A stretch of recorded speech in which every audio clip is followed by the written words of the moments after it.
Hi, my name is Crypto Sport, and in this video, I'll be going through the latest World Cup developments. Before we get started, if you can hit the like and subscribe button, currently sitting at 365 subscribers, hoping to hit the 1,000 mark as soon as possible. So let's just get straight into the quarterfinal lineup.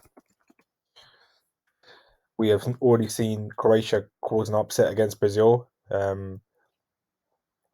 beating them on penalties 4-2 and proceeding to the semi-finals. We now have the Netherlands versus Argentina game where Messi is playing, so it'll be interesting to see what happens in that game. Most people predicted Argentina and Brazil in the semi-final and Portugal and England. So we've already seen a major upset. Tomorrow, obviously, we see England versus France in the evening game and then Morocco versus Portugal. So be interesting to see what happens there.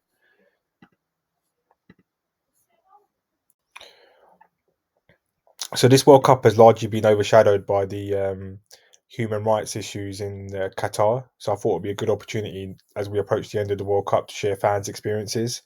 I do think there's been a Western media biasness on reporting in Qatar. So I would like to share the fans' experiences that have been out there. Many of the English fans have been quite sympathetic towards Qatar. They've even said that the alcohol ban helped create a female fans don't enjoy hassle-free football in Qatar. Ellie Molson, who campaigns to improve matchday experiences for women supporters, was concerned about going to Qatar alone, that she wanted to bring her father as a chaperone. She said that, I've got to say, coming here has been a real shock to my system. She runs a campaign called Her Game Too. There's been no catcalls, wolf whistles, or sexism of any kinds. Many women's applauded the Qatar's royal family to ban the sale of alcohol around stadiums. It helped create a less hostile environment as well. So yeah, if you ever look at the Reuters magazine, Reuters news, sorry, not magazine. As I said, Ellie Molson was one of those people. She said that I was expecting a very dangerous place for women. I don't think I was going to. She didn't think she was going to be safe here from coming here. It's not been the case as a traveling female fan. I can say that I felt very safe. There was other people out there. Argentina fan, Ariana Gold told Reuters she was nervous before traveling to the Middle East, so she didn't know what to expect. It's been really nice for women. I'm very fond of football, and when I was in my country, I thought maybe Qatar was only an area for men, and maybe it was uncomfortable for women, but it's been very comfortable and very nice. Emma Smith said it's been quite a good atmosphere still, even though there's no drink and everyone's sensible. The 33-year-old from Sheffield was asked, is it safe in Qatar? Yeah, definitely, because there's no alcohol involved. It's really safe. And yeah, I just thought I'd give you an opportunity to listen to some videos as well where, like, some fan stories at the start of the World Cup. This video went quite viral about two people who were looking for alcohol to drink out in Qatar, and then they ended up going to a sheikh's house where they paid with the lions. The globe. Win, lose or draw, we go all the same because we go for the love of the game. Wherever you go, Trivago. Lads, three Everton fans, three England fans in Qatar. This is pretty special, isn't it? Very special. Can you hear me? Go on. Yeah, it's very special. It's good. It's good atmosphere. Just love it. You know what I mean? Carry on. How have you been enjoying Qatar so far? What have you been up to? We've just been having a good time, having a mooch, getting our bearings right, and just the setup spot on, yeah, we've been enjoying ourselves, haven't we, John? Yeah, last night we met one of the Sheikh's sons, and he took us back to the palace and he showed us he had lions and everything. He made us so welcome. Look around you, it doesn't get any better than this. It's fantastic. Sorry, you got invited to the Sheikh's cousin house last night?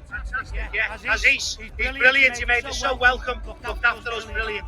Basically, we were obviously on a bit of a hunt for some beers, and he was like, yeah, we saw beers, so we jumped into the back of his Toyota Land Cruiser, ended up in a big palace, and we were in the back. He showed us his monkeys, his exotic birds. It was nuts. Like, what was his house like? What was there? Oh, like there was you name it, Lamborghinis, Bentleys, crazy like. Never give a lion a kiss, but yesterday I gave A lion? a kiss. Yeah. A 4-month-old lion. It was amazing. You're brave now, getting up close and personal with a lion. Of course, you have to, don't you, when you're on your holidays, like. But, you know what I mean. And lads, that's an amazing story, by the way. How are we feeling about England? Are we confident boys in coming home? There's an amazing story there. There were some other fan stories who say that they feel that Qatar's not being portrayed fairly, and it's worth a listen, in my opinion. Yeah, it's been very disappointing for people who live here because it's not being portrayed accurately or fairly, in my view. Like I said, I've lived here for 6 years. I live with and amongst Qatari people and live in their country, which is welcoming and accepting, and living with a lot of different nationalities all living together. It's a very safe environment. I've never felt so safe. It brings a bigger question in what comes first, is it development or human rights? In this case, we've given them development, we've let them host the World Cup. Now they need to show that development can help human rights, not that human rights need to come before development. We think it's unfounded. I think they're picking at straws. We don't know why. There's a lot of false media, migrant workers. I'm a migrant worker. You know, we're all that work here are migrants. You know, it happens. But it's not as bad as what people say. We've had a great time here. And we've had a life that we wouldn't have had in England. You know, from a work perspective, from a professional perspective, and we've seen this thing come from the ground. You know, it's not like England where you can walk down the road, find a pub.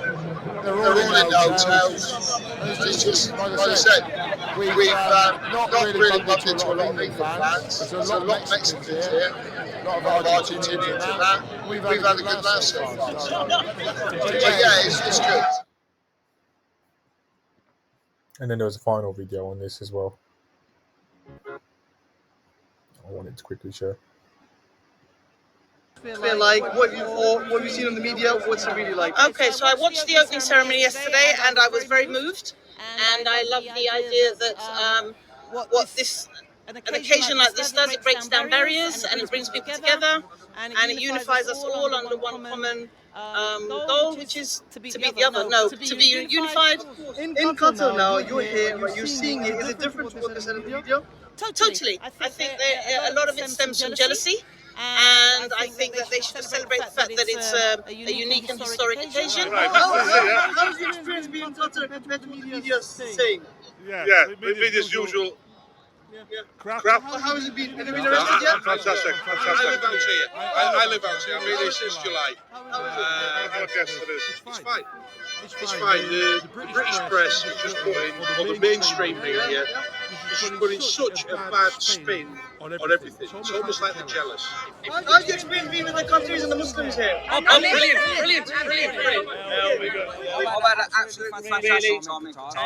A lot of their for a week, so a lot of their culture here is very much influenced by their Islamic culture and Greek upbringing. Yeah. Would you say it's been a very positive experience? It's been very welcoming. Yeah, I've had a fantastic time. I've been in the mosque in Doha, and yeah, I've had a brilliant time. You liked it? Yes, everyone's welcoming, and yeah, I'm happy to So be when here. you send those messages back, hopefully they'll be lovely, nice and positive, and people will be happy to see that you've had a great time here. Of course, yeah, I've had a fantastic time. So if it's a 3-0, I'm going to come and search for you, because that means you're an oracle, because you guessed it right. Come and find me, bro. Yeah, it's happening. You have a lovely time, my friend. Being in Qatar this afternoon, it's been unbelievable. Fantastic. More than fantastic. Can you say that the Muslim culture has been a very positive experience for you? More than positive. Because you don't get that before. I've never heard anybody say a bad word about it. I haven't been to Qataris yet, but the one guy I did meet was super nice. Fantastic. How long are you going to stay in Qatar for before you head back? For about 10 days. 10 days. You have a fantastic time. And it's nice, that people have come in to experience it for themselves. Because obviously, we might hear a lot of negativity in the media and what have you, but I think seeing it firsthand is always a very positive experience, I think. Yeah. So yeah, overall fan experiences have been the opposite of what's been portrayed in the Western media. The 2026 World Cup's going to be held in America. We'll see what sort of press is around that, around the gun laws and the LGBT shootings that happened there. I don't think there'll be any press actually in the media. So yeah, if you found the video useful, please hit the like and subscribe button. As I said, the quarterfinals are going on currently. It'll be interesting to see what happens in those games. Hope to see you soon, guys. Thanks.